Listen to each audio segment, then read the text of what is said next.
I think for us though, it's kind of a case of, you know, every person we talk to is of benefit in some way because, like, although I might be looking for someone that has Java and this person has Java on their profile along with loads of other things, and I get on the phone to them and I start chatting to them and they say to me, I've actually only used Java for 3 months, but I have really good .NET experience. Well, then I can kind of pass that candidate maybe on to my colleague, or I could say it to the candidate, look, to be honest, this role wouldn't be suitable, but look, we do have roles that are more applicable to you. So Mm-hmm. I think there's always, like, we've got a big team, we work across a number of different markets. Like it is quite likely that we can help a lot of candidates. So I think it's less frustrating for us. I think we can kind of look, it might be the initial feeling might be, oh, this candidate's not going to be good for this role, but the candidate could be good for another role. And I think that's the important thing, is to know that you don't need to shoehorn a candidate into a role. You might have a different role across a different team that would be as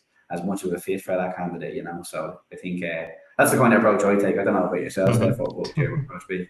Yeah, definitely. And Lucas, you kind of touched on it. Like, I understand it's people put like all of their technologies, their tools, their platforms, everything they've kind of worked with in their like employment history, and it's brilliant that they've had like exposure to all of these different things. But what I tell candidates, or like what we would see on like LinkedIn, like only put it down if you're happy to discuss it in detail in an interview. That's what I say. That's good. Like, we can't be like, hiring managers especially, they know, like, you can't be an expert in everything. So when someone tells you they're an expert in everything, you kind of have to have a bit of caution there, because it's you might be a jack of all trades but a master of none. So we would much rather see, Mm-hmm. like, from our side and from like the hiring manager or talent acquisition point of view, if you're only working with 3 technologies, like, put that there. It doesn't show that you're not experienced. If anything, it shows the hiring manager, the talent acquisition, straight away, well, they're quite applicable to the role, because that's the tech stack that we're working with. And usually there's like up to 3 mandatory requirements on a job spec, and that obviously would be the programming language is probably the main one, maybe cloud experience, but usually, yeah, the frameworks, usually they're quite open to the other tools or technologies, because every company is working with a different stack, different tooling. They might have, I don't know, worked in that project differently. So if you kind of have the fundamentals of the role, hiring managers are usually open to conversation. So, but sometimes if you see a CV and it's like 5 pages long with loads of different tools, technologies, can be quite overwhelming to review, because you're like, I can't What this person's niche is. yeah. And like, this stat actually might shock you a bit, Lucas, but they say that the average time a hiring manager or HR team reviews a CV is 30 seconds. That's how Oh long, yeah. like, because if you think about it, they might only have half an hour in their diary to go through Yeah. them. It's They have a true. lot of interest. So it has to be so clear from like looking straight away, okay, this is what their expertise is, this is what they're looking for, this is what they're doing in their role. So that's like one bit of advice me and Ryan were talking about before the podcast. Like, the shorter the better, and the more concise the better, because it's very evident then from the start what you're looking for and where your experience lies. Yeah. So Nice. Hire managers just don't have the time to be looking through 10 pages. And, like, to be honest, as a recruiter, if you see 10 pages of a CV, it less affects us because we're like, wow, this person has 10 pages of experience. But it's kind of like a red flag, because you're kind of like, look, we need to try concise Come this on. down.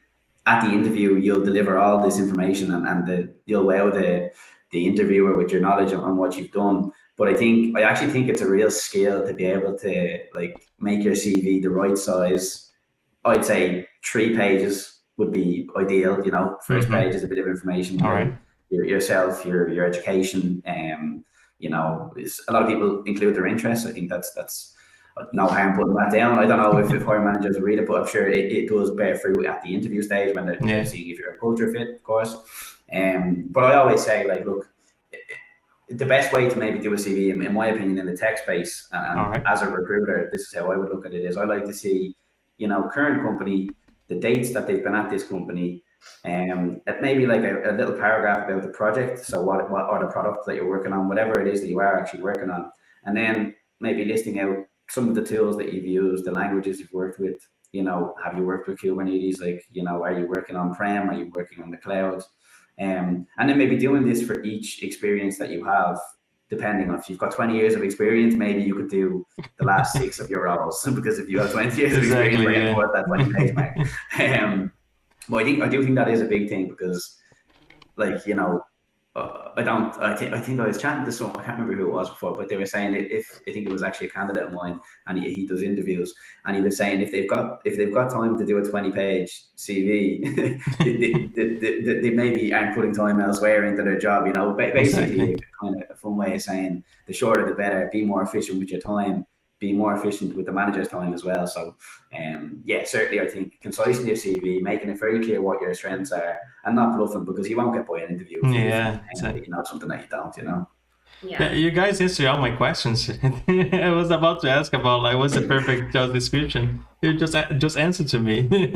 We rambled on. It's Sorry, good, but it's Lucas. good though. Yeah. So you have anything to add, Chef? Well, listen, Just think you're- exactly what Ryan. Oh, sorry, Ryan. Go ahead. You go ahead, Steph. This always happens day to day, Lucas. Me and Ryan It's sit alright. beside each other, and it's always like, oh, the two of us are constantly chatting. I would say just exactly what Ryan has said. Like, but I'd say the last 3 to 5 years are the most relevant to the role you're applying for. So that's what the hiring managers are going to look at. What are you doing in your current role? Maybe it's not as applicable, your current role, to this role, so they'll look at your previous role. So going into detail, maybe what the company might do, it might be so obvious, especially if you're working with a startup or like a more SME, they might necessarily know the name. So maybe a 1 or 2 line about what the company does, then details of the project you're working on, and then follow up with your responsibility on that project. And then the tech stack that the tools and technologies that you'd be working with, maybe on a daily or weekly basis. That's, I think, for me personally, I think it's really clean. And I think you can tell from the start, yeah, this person is a good fit. I want to chat with them. All right. And that's essentially what we're trying to do with the CV, to get you on the phone. Mm-hmm. All right, that's interesting. Get you face to face with the manager. So I think that's the best way, in my opinion. Yeah, that's a very valuable information. I think thank you guys for sharing this. It's really good to understand that. And yeah, so